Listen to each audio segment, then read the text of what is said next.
Before you can tattoo hair, you need to understand how to break that hair down. Take a look at this. Now, firstly, hair isn't individual strands. We need to break down the hair into sections. Now, to do that, we need to look at the hair and we need to figure out where those sections are. So on this example right here, you can see a section coming all the way down, around, and then into there, like this. So that would be one section. The next section would be down and around, and we could stop there. Now on this particular image, you can see that this particular section around here is in maybe two parts. So what you can do is you can bring this up here, make that its own section, and then bring this down here, making that its own section. Again, following this round, make this into a section. You can make this into a section, and you can break down those sections however you like to achieve the look that you are wanting. Now, once you've identified the sections, now we are looking for direction. You can see that the direction of this particular section comes up and follows around like this. On this particular section, you can see that the hair is coming round like this, almost like another section. Coming upwards. You can see when we get up this way, it starts to work downwards, and then downwards here, and then again around here. Once you have the direction, then you need to be looking at lighting and shadows. You can see around this part of the hair is where the shadows are. You can see in here is where the shadows are. In here, down here, up here, in here, down here, down here, down here, down here. All right, so I think I make the point. Once you have broke down those three things, you are ready. Now, it can become a little bit more difficult to break down your sections when it comes to short hair and curly hair. However, if you do encounter these, just go for flow, just go for direction, and just find your lighting. So let's put into practice what we've just talked about and hit some fake skin. For this demonstration, I'll be using a 15 curve mag from a Mahler's Elliott Pro range and the Fold Pro at a 3.5 stroke by Dragonhawk. For pigments, I am literally just using a light, medium, and a black. Now I've drawn out this little shape to act as a section of hair. Now I am using a curved mag for the purpose of this demonstration. However, you can use flat mags, you can use normal stacked mags. They all work, okay? But for this, I am using a curved. Now when it comes to needle depth, I'm all about control and I have it around 2.5 to 3 millimeter. I like to see where my needles go in. If you are gonna do it like this, obviously just be careful. You do have a lot of needle hang and you don't want to be going too deep, so you need to have good control in your hand. So let's just say for the purpose of this demonstration, we have a shadow at this side, we have a shadow at this side, and then we have some shadow in the middle. What I am doing is I'm dipping in my darkest tone.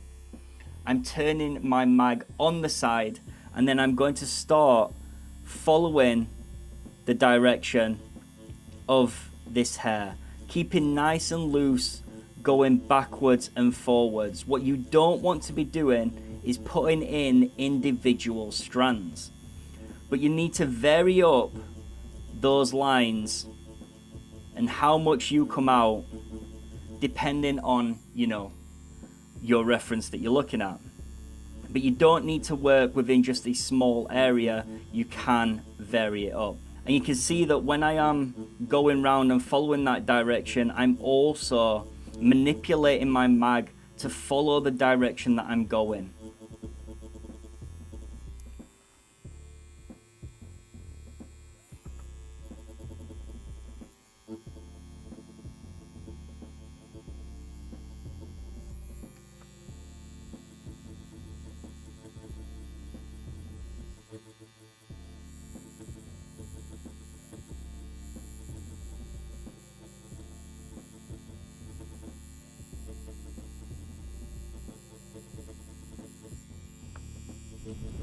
So there is the basic premise of shadow. Just keeping that mag on the side, going back and forth, following that direction, varying up also your hand speed and the pressure that you are working. You are using your darkest tone for those shadows, but those shadows also have a variation of different tone. You may want a deeper shadow for obviously the hair that's real deep underneath. Hair is all about layers, and you may be wanting to hit those bottom layers with the deepest, darkest of your tone. You can see also that I have done this nice dark kind of section around here as well, just to vary it up. Maybe, you know, the sections within sections, so you can do that.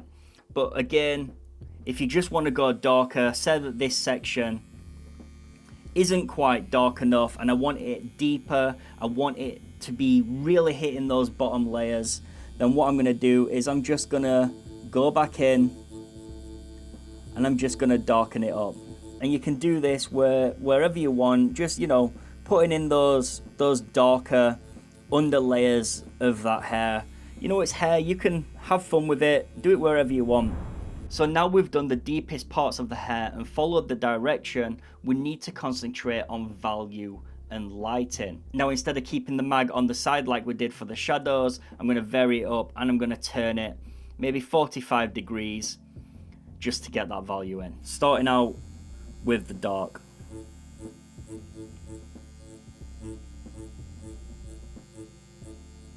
And again, if there's like some clumps of hair that you feel need to be adding just a little bit more, you can do that as you go as well. Not every bit of hair, you know, needs to be completely black.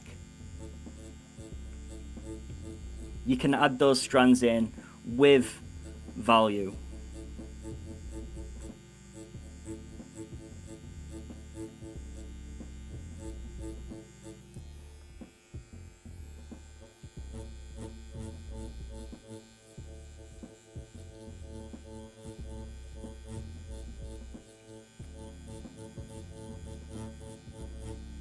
Dipping in our light.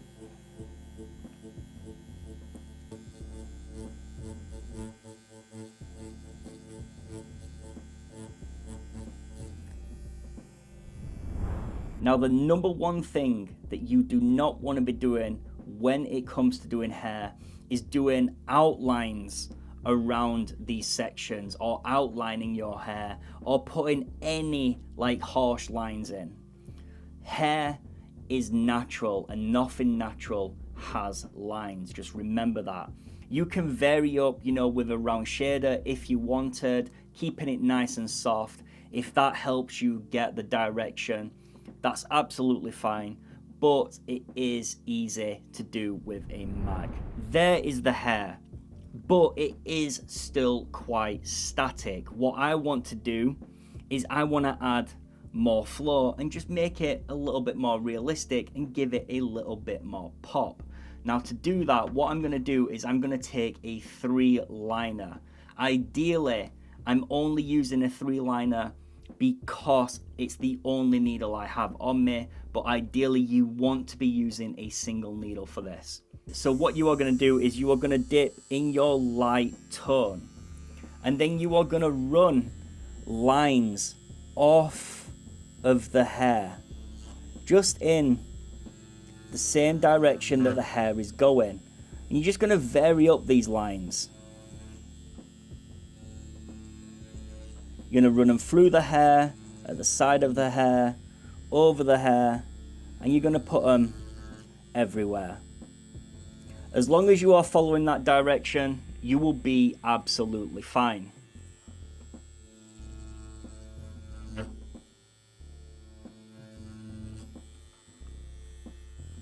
Now, you would do this, for example, on the top of a head. You can run these lines, like I said, through the hair that you've already done. And it just adds more character. It's not as static. It has more flow to it and it looks more real. Now that was just with my lightest tone, but what you can also do is you can go in and do dark. Now dark, what would that add? That would add like these smaller hairs that are very, very close together. And you can just add variation. Now that is the only time that I would ever use a liner, and it would be a single, just to do the singular strands, because they do aid. But I would never ever use a liner and go round those sections. Now you can, if you wanted, and being very careful, shade with the liner, you know, just to sharpen up those edges, if that's what you wanted to do. Now when it comes to curly hair and short hair, that is, you know, a little bit different than what we've just done here, which is wavy straight hair. This is the easiest to do, I'm not gonna lie. But with curly hair and short hair, it is just going to be harder to find your sections. You will still follow direction and you will still follow lighting, but just pick out the sections as best you can. Now take this for example, say that this is a dreadlock, so we do some nice, you know, little wavy lines down there. Dreadlocks, there is no direction, so you need to pay attention to how the hair is looking. Now when it comes to this type of hair, it is just like any other reference. Dreadlocks tend to have like dots in, you know, all around, and they'll have like singular hairs on like that, okay? So you just got to pay attention. Now I'm not going to demonstrate how to do dreadlocks, curly hair or short hair in this video, but if you do want that, then drop it in the comments. That is the basic premise on how to do hair. Now you can take your time, you can refine that hair a lot more, and you can, you know, follow your reference down to a T. That was done without having any reference. So I hope you have learned something.